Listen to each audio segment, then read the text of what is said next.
It's June, and that means big multinational corporations are going through a rebrand. You'll probably see it when you go to pump gas or deposit a check at the bank. Big companies are donning the rainbow colors of the LGBT flag on their corporate logos. Elon Musk, everybody's favorite billionaire, is even making fun of Twitter for jumping on this bandwagon. Yes, the same Twitter he's trying to purchase at the moment. You see, what's interesting is that this happens in some countries and not others. These big multinational corporations will don the rainbow colors in, let's say, Canada, the United States, Europe, but not, let's see, in Saudi Arabia, for example. And people can't help but notice. Fortune magazine actually published a study on this, documenting how these big companies will not celebrate Pride Month in the Middle East and in parts of Asia. It reminds me, this kind of code switching that companies do reminds me of what happens with Hollywood and China. See, Hollywood loves to promote gender diversity. They talk about it all the time. You can't help but stream a TV show or watch a movie and see the reflection of this commitment to a certain social philosophy. But when it comes to making money in China, when it comes to doing business in one of the biggest economies in the world, they're happy to code switch. You see, in China, they've actually banned feminine depictions of men from movies and television. And yet Hollywood seems to have no problem with that at all. This is nothing new. I mean, you're not surprised to hear that different cultures have different views on sexuality, on marriage, on gender. This has been a feature of human society for as long as we've recorded history.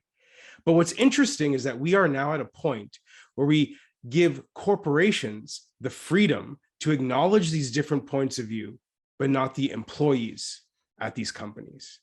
We have given big multinationals freedom to live in a world of nuance, but we do not grant employees the same privileges. Think about it. Let's say you work at one of the corporate headquarters of these organizations, and you show up to work one day. You're ready to start the day. You look down at your desk and you find a pride flag and some rainbow lapel pins.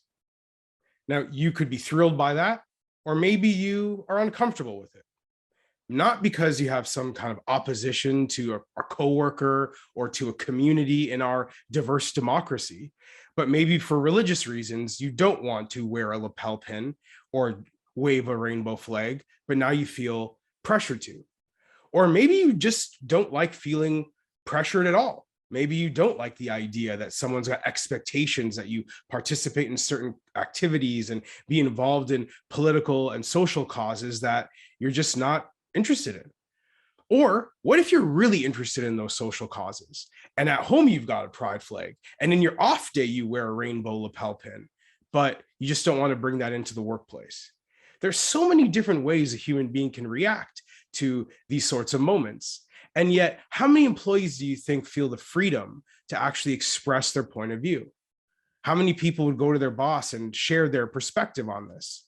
Or would they be afraid that HR would be all over them? Take this same employee, right? Follow me here.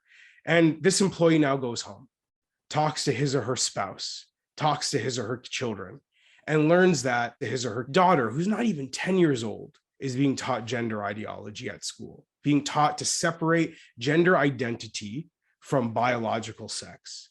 Do you feel like you could go to a teacher and air your concerns because you'd rather deal with this at home between a parent and a child rather than having to be dealt with in the school system?